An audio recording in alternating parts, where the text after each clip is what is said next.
How to customize the background with color or image. In slide 1 and 2 from the Hero section, we used a cover block, with minimum height of cover set to 100%. In slide 1 from the main content section, we set the background option directly from Webyx. In this case, we set the color.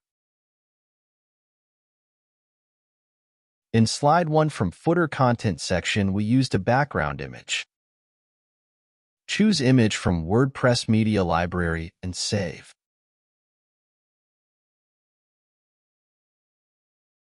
Enable and customize the navigation options from Webyx block.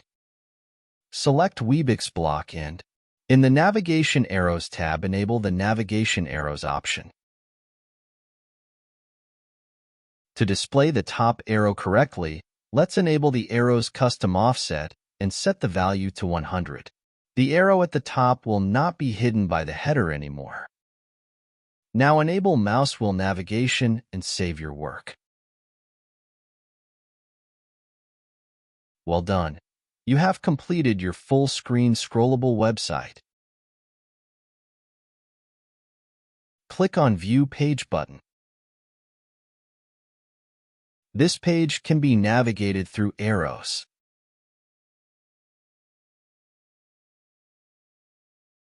This is a full-screen scrollable website navigable both horizontally and vertically. Vertical navigation is also possible via mouse wheel. The top arrow is shifted down by the value previously set. This operation was made to make it clickable and visible. Thanks for watching.